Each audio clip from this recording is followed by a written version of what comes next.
Most of these people are coward enough. If they actually ran into you in person, they would be terrified of the response. They'd be shaken and scared as shit because most of these people have never actually, they don't meet real people in real life. You came on and then really like the S hit the fan early this week. I guess it was technically over the weekend, Memorial Day long weekend, where Nick Calandra of Second Wind, who we've discussed more than I thought we'd ever discuss. We had him on one time when they launched Second Wind, and since then it's been talking about stuff. So anyways, he more or less put together a campaign to pull the Smash JT website down because you had a list of friends of Kotaku on the website. Is that correct?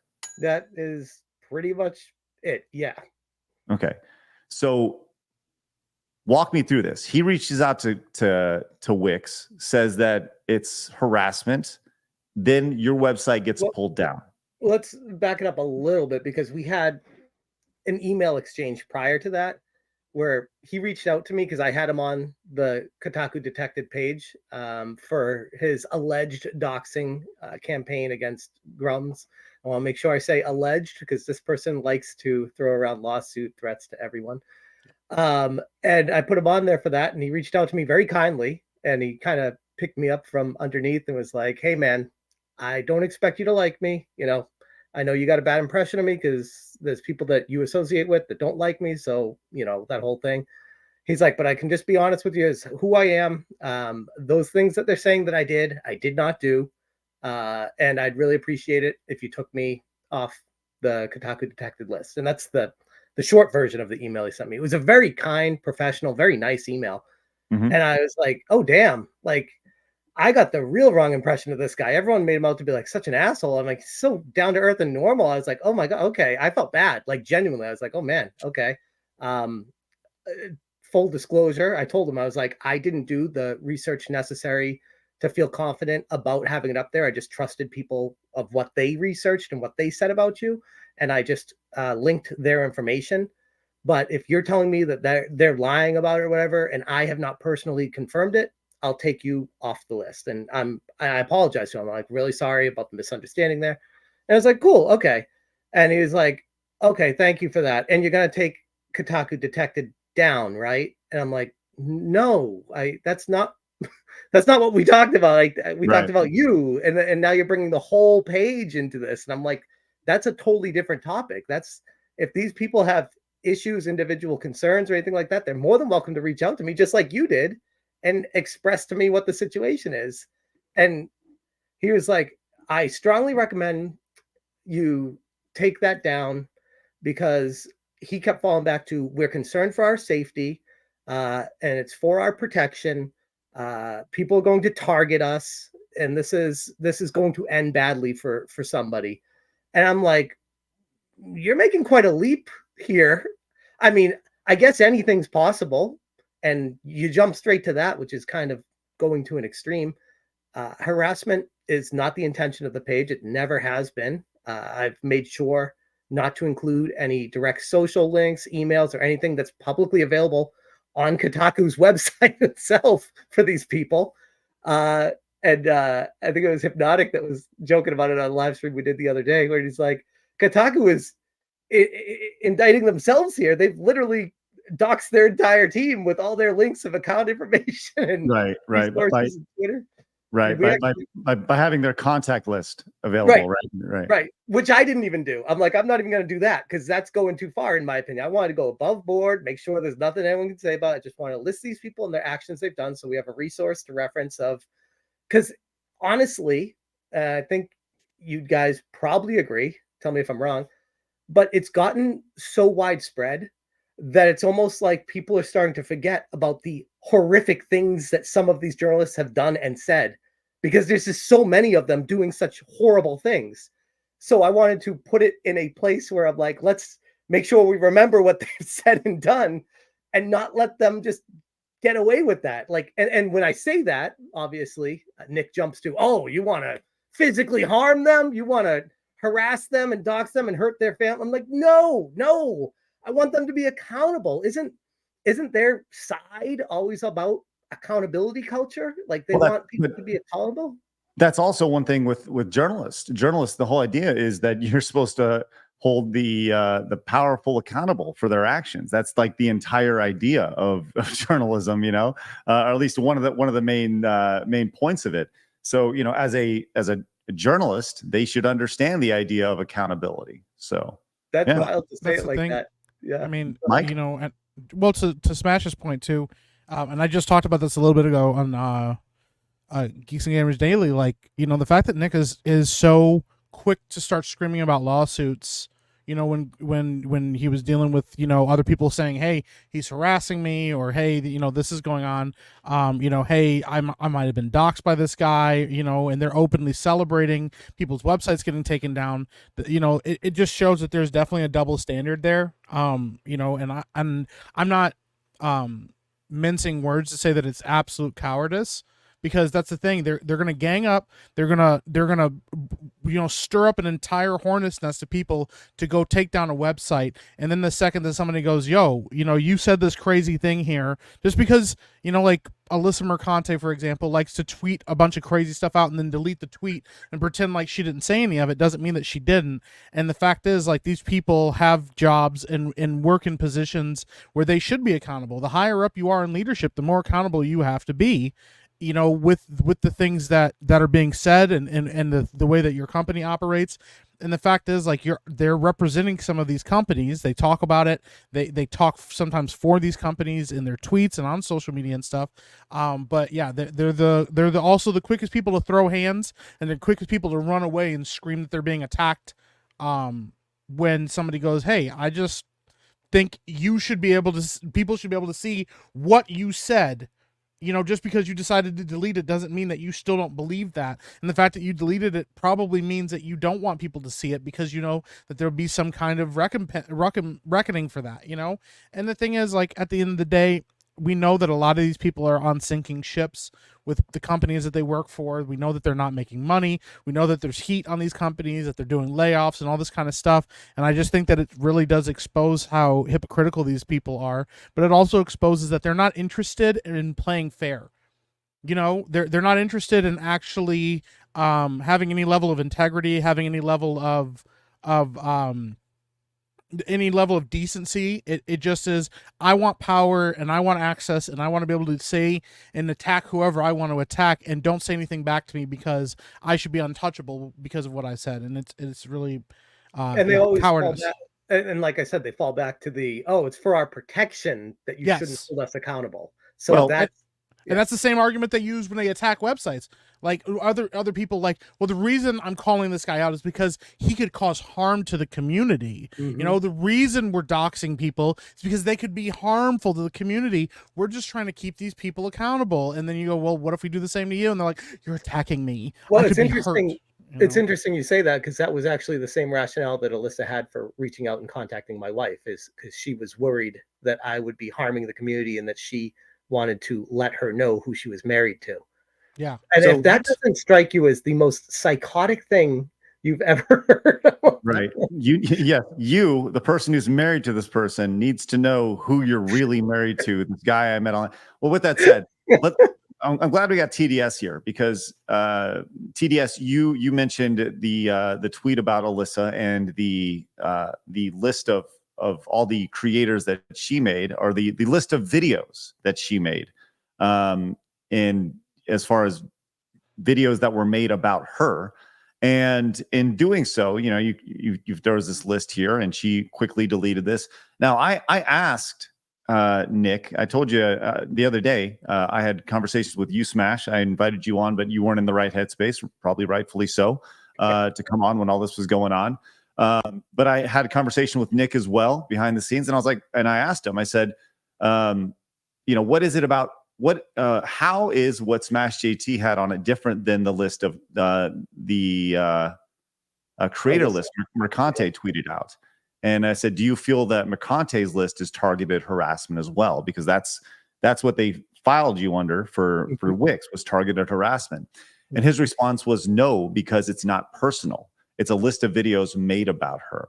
And asked him again. I said, for clarity, what about Smash's list was personal? It's a list of people who are, quote, friends of Kotaku. And he never actually responded to that. There was no real clarity as to what the differentiator was outside of it's just personal. So I can't get a better answer than that on that. So, I think anyway. the answer is that road only goes one way, and we all already know that. And it's kind of funny when you corner them and say that, it always ends up with no response. And he's gone on to say it's all he's going to say about it. So he's quiet on things, and we can reach back out to him and see. I mean, I have open DMs. I think I no longer am allowed to follow him over on X, which is weird, but I got to follow him because I went into like hiding or blocked everybody or whatever. Well, he went into protected mode a couple weeks ago, I think, at least a week ago, went into protected mode. And that's when he started issuing the commands and orders to his followers to start mass reporting my website behind the veil of a protected mode where I couldn't see it. I couldn't protect myself from it. I couldn't be proactive about it. And it all just happened all at once without me even being able to do anything. I mean, that is like so sneaky and backhanded that it's like, it's evil. I'm like, what the hell? That's messed up. It's chicken shit. That's what it is. Call it what it is. It's chicken shit. I didn't want to swear until you did. so let's fast forward here. So you had a tough day on Monday. You come back in. They're like, hey, your smashjt.com is down. And then walk me through kind of the step-by-step of what happened.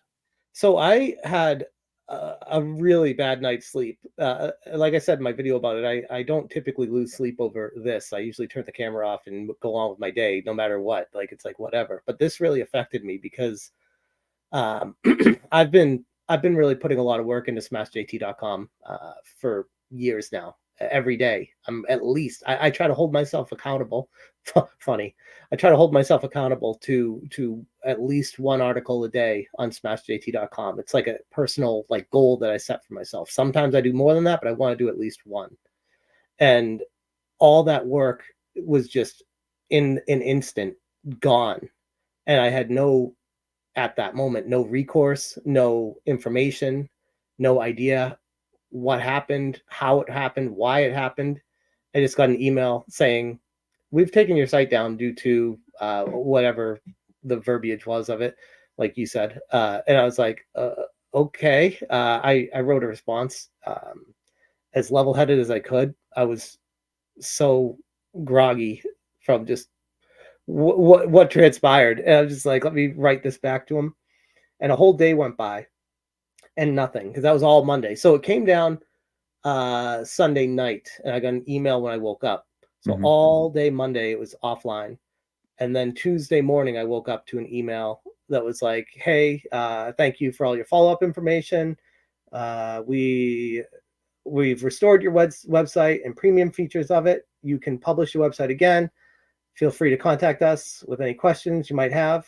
Kind regards." And it's from someone else, not the same person that took it down, which is interesting. And they said, thank you for your follow-up information about your content. And they confirmed that it was not against the terms of service. So it was ultimately a false flagging event that they felt justified, and probably in their twisted minds probably still do feel justified about what they did.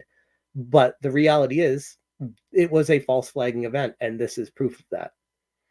So they found that it was not, in fact, targeted harassment, and it did not break their terms of service. And that what you did was even though all the tweets from them were dancing on the grave of it, saying, well, this is what you get. Well, if it's not the consequences of your own actions, like all that stuff. And I'm like, well, but I didn't do that. What you're saying I didn't do. So this is not fair to me. What's going on right now?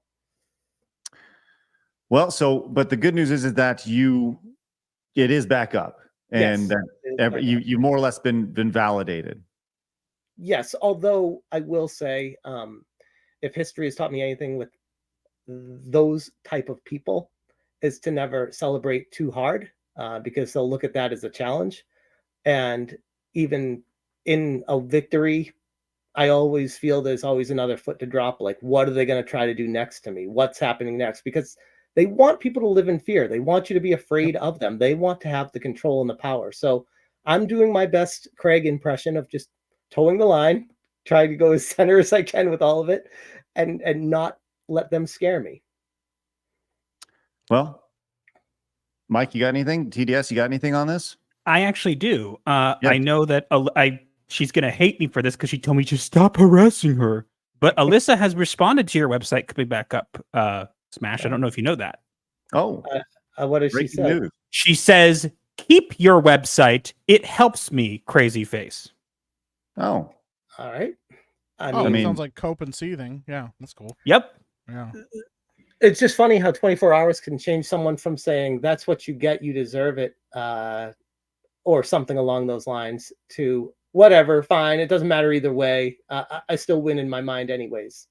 Well, Right. that's the thing. Yeah, you couldn't. It wouldn't matter if they took a complete loss. They're always going to find a way to win. Yep. You know. But I mean, I don't have good advice because I wouldn't be even keel about this, because I think personally we shouldn't give them any kind of room to breathe. I think we should always keep the pressure. Oh, on them. don't say that, Mike. They're going to use that against you. Don't say. But that's the thing. a I'm threat. not That's a saying direct threat. I'm not saying that we should go. That's the thing. They will use whatever wordage and whatever Exactly. verbiage they can, but what they want anybody and everybody that they attack to do is go, okay, you know what? That was a lot of heat. I don't want that kind of heat on me.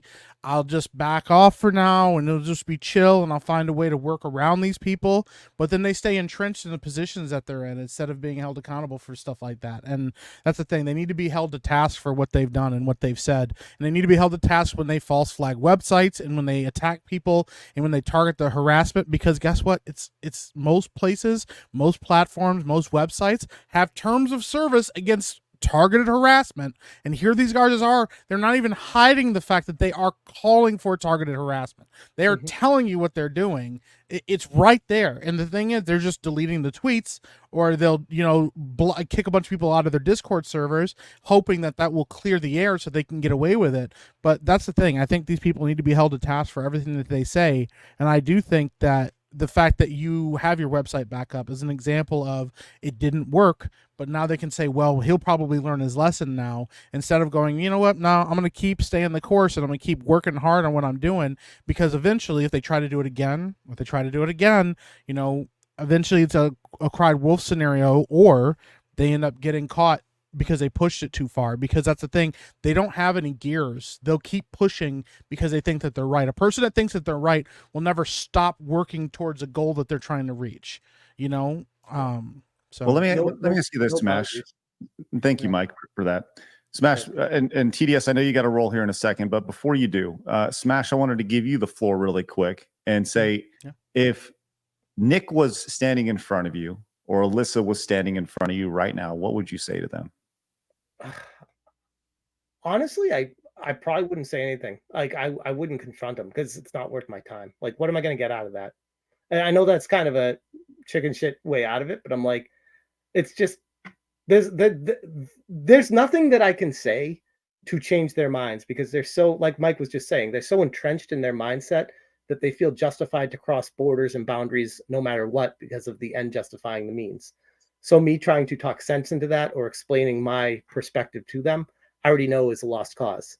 So at this point, it's just kind of like, let the community decide. All the facts are on the table.